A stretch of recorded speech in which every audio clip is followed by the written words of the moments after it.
it's probably been anything but light in the City of Churches for the Adelaide Crows the last couple of days, but their coach, Matthew Nix, has been good enough to join us here on Fox Footy Live. Matty, thanks for being with us.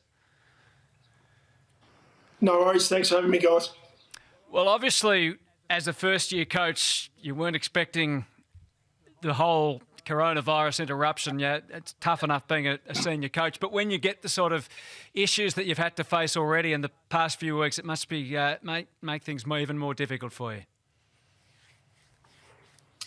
Yeah, it does. It adds another challenge. Connecting with your playing group over social media, and as we are right now, there's some issues that come with that.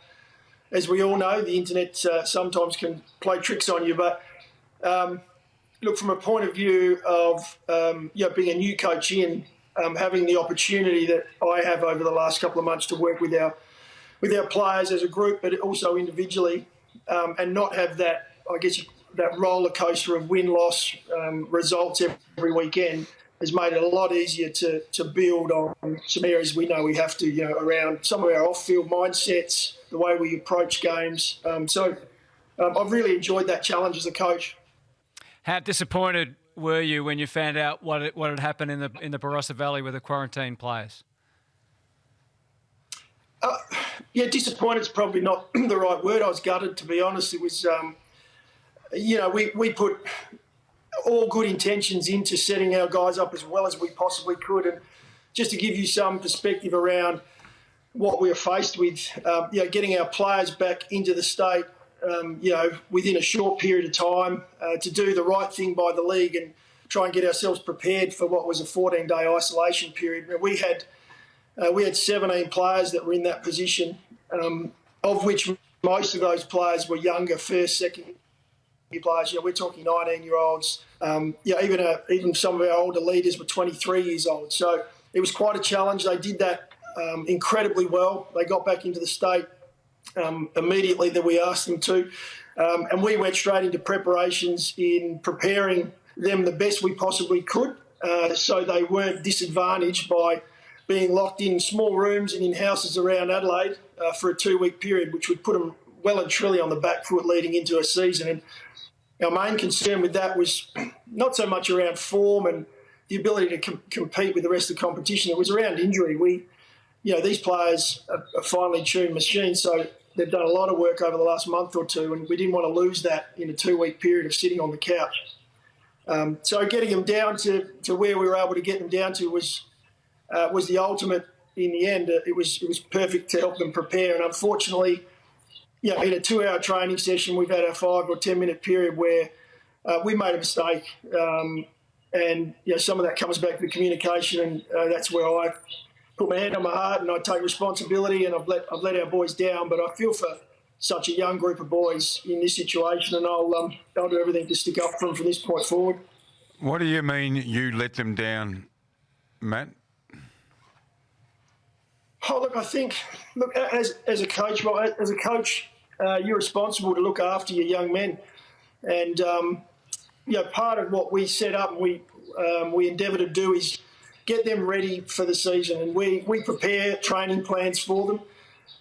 What we had done in this instance, we knew the rules and we understand the environment as it sits, and we'd had our players briefed on being in twos, and they, as I said before, we're talking about a session here that lasts for going on 2 hours, where these guys work hard.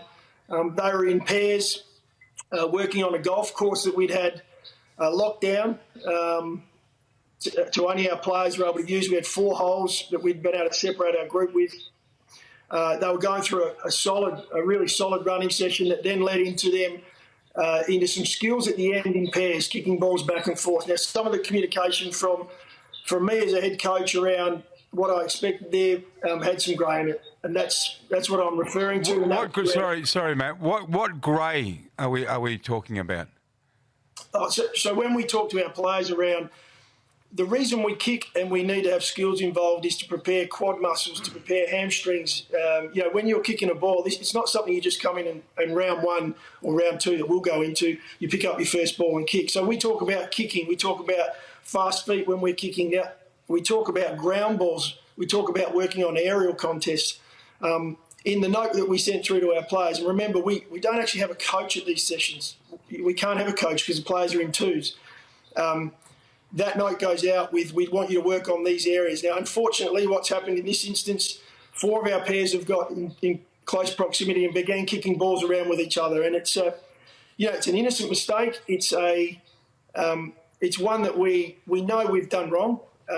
Straight away, as soon as we found out, we made contact with AFL Integrity, and we've tried to go about it the right way. And unfortunately, we understand the ramifications of this, and it's affected the entire industry, and we're sorry for that. We take full responsibility, but I just feel for my young players who, at the moment, are still up at the facility. They're now training as individuals to take out any risk, but it's a really tough time for those guys. Matty, just so that, a lot of us are club footballers, park footballers, so people in society can get an accurate idea, and then they can understand when the AFL make their announcement of what is next to come. Can you give us any real accuracy on how far away were the boys? What was the exact drill they were doing at the time somebody said, hey, that's out of line with the protocol of the AFL?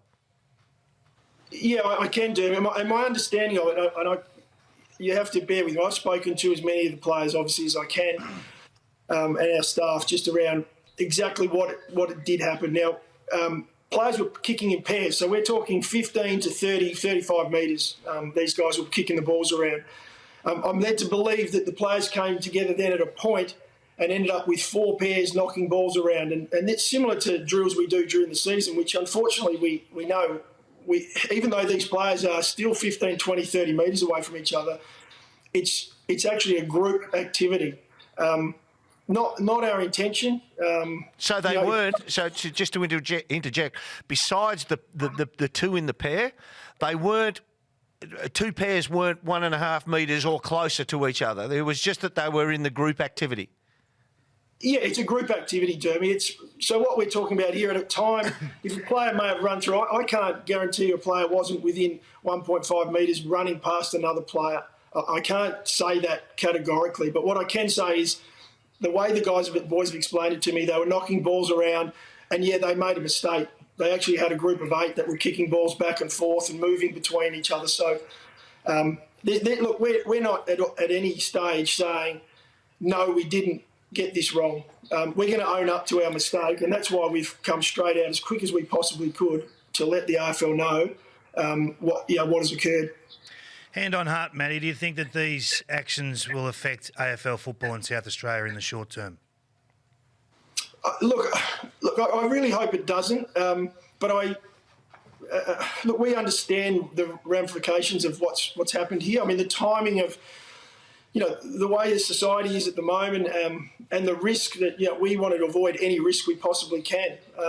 We totally understand the importance of what this means, and how important we are in the community and helping to flatten out this curve. So we're not hiding from that responsibility whatsoever. We're gutted and really disappointed that this has occurred when it has. And you can only apologise to the community and to the rest of the league and to the AFL, because the AFL have been incredible in trying to prepare us to get back and play footy. And as I said before, we feel terrible for the timing of this. Were you on the coaches hookup before this took place, Matty? Yeah, I was. I mean, from an exact timing point of view, I don't know. I was on that coaches hookup. We're not hiding from the fact we had spoken to our players, and we had a pretty good understanding of what was expected of football clubs, players, staff through this time. We are not hiding from that whatsoever. We made a mistake. Any of the other coaches contacted you after the post-transgression? A number of the coaches have.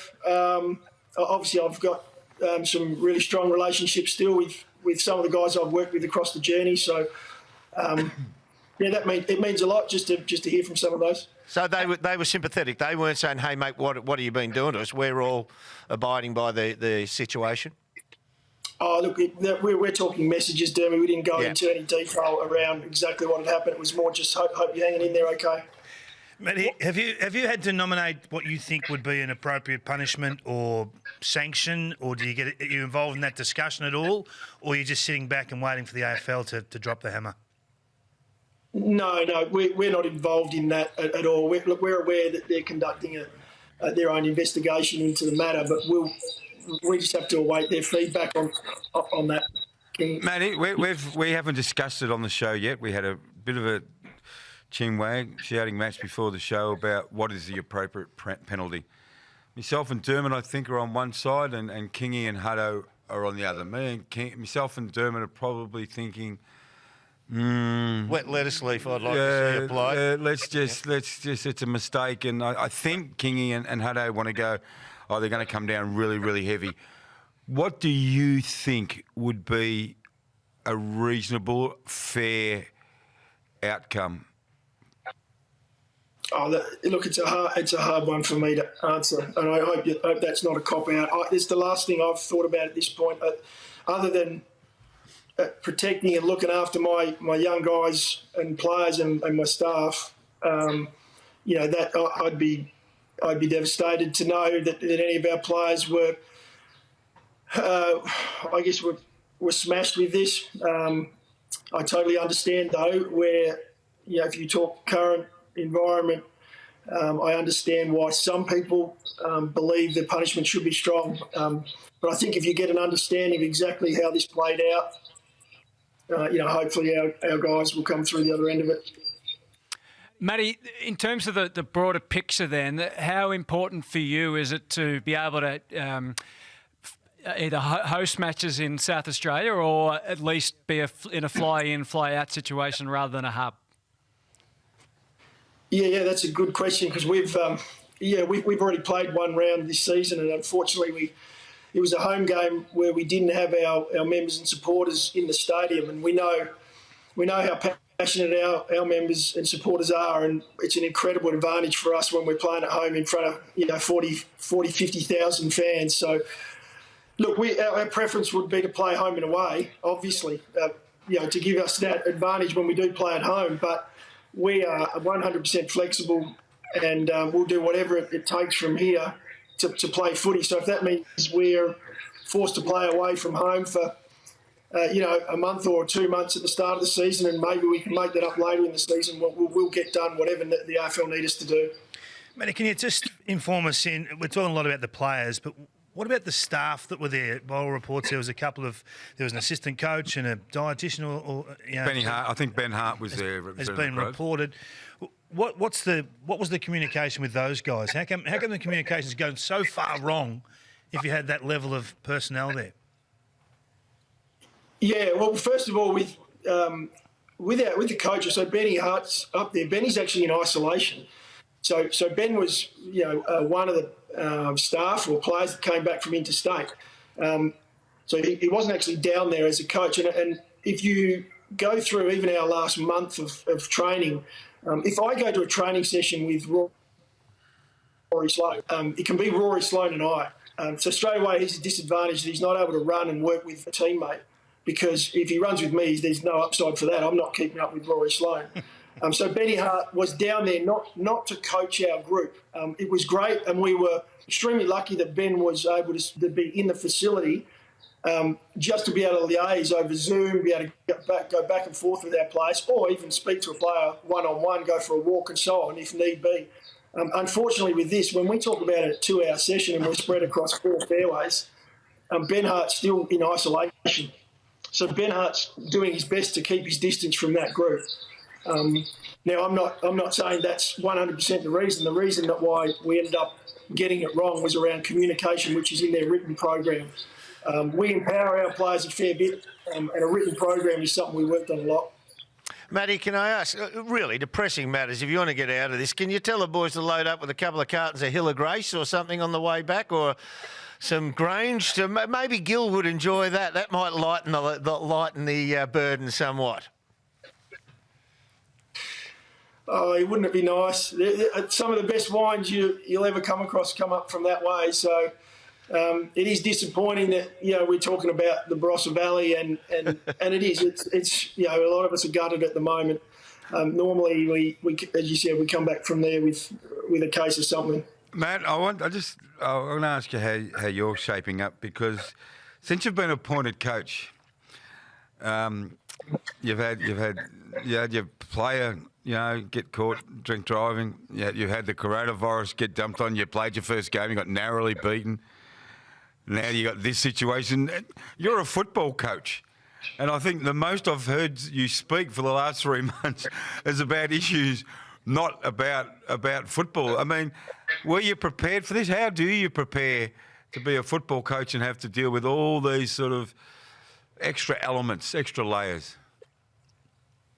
Yeah, believe it or not, a lot of this stuff goes on behind the scenes during a regular season. I mean, we're dealing with human beings, and I love that part. That's the most. That's the part I enjoy the most. I'm the most passionate about being in and around people. It's not an individual sport. This is a team game. So I'll be honest with you, I've really enjoyed the challenge. I've loved being around my players in what is a challenging time, and under pressure, true character is revealed. So we've been able to work through a lot of that. We're going to be a much better group of people coming out of this. Not just this, I'm talking, the last 3 or 4 months. A massive challenge for us. We're a young group. So we're looking forward to now the next step and what's coming up. Had much time to do a bit of work on the house, Matty? We were just talking about grand designs earlier here in the background there. You did a little pan earlier. The place is looking good. Yeah. No, it's a beautiful old place here in Adelaide. They do make some lovely old houses down here back from 1910. And as you said, this is right on the edge of the city, so it's probably worth about 55, 60,000. I wasn't going to say it's God's country over here, guys. You might want to get over and have a look. Is that the first time you smiled in 3 days? Yeah, it is. You touched on something, Matty, about the magnification. The great tennis player Arthur Ashe. Read some of his writings, and he spoke of the magnification of human emotion in elite sport. What you learn in 1 year is equivalent to what he learned in 15, 20 years outside sport. The magnification, to follow on from Robbo's question, the magnification of human emotions that you've gone through in the last 8 weeks, how does that compare to being a footballer, professional footballer, as opposed to a professional coach? Yeah, that's a really good question, Derby. It's look, I think it's even more amplified as the football coach, or even any coach at any level, but especially when you get to a head coaching level, because you are in the end you're that point where everyone comes together. I've found it incredibly rewarding going through and seeing the growth of a lot of our younger guys, not only our younger guys, but even some of our more senior players. And even through, some really tough times, as I said before, tough times, that's pressure, and it brings out the best in people. I've seen some incredible, gestures, some incredible moments. The way our senior players have gone about this particular period of time, I couldn't be more proud of the group. Matthew, last question before we let you go, or second last, because Hutto will want to say something. And he's not sitting with us; he's in another room, so he can't put his hand up. He's quarantined. Where were you when you got the phone call? Who called you to say, Coach, we've got an issue? And was your gut reaction, I'm gutted, or was it anger? Take us through that moment you were told. Sorry, I lost you a little bit, but I got the question, I think. The first person I spoke to was our head of footy, Adam Kelly. No, I didn't have any anger whatsoever. My initial thoughts are just to find out the information. I knew our players. I knew our players had all been doing the right thing and attempting to do the right thing. That there was nothing that was wrong. I just wanted to know we'd obviously made a mistake. Something had gone wrong. So it was really just finding out information as much as we could. Matty, Robbo was right. I got one last question for you.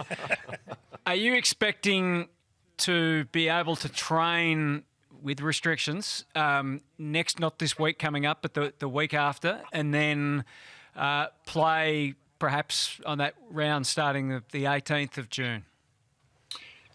Yeah, well, look, coming out of the last time I've sat with the full coaches group as well as heard information from the AFL, it was heading towards that. I hope that hasn't changed. And depending on how we come through this isolation period, this 14-day, I know that the boys over in WA, I believe, are doing the same.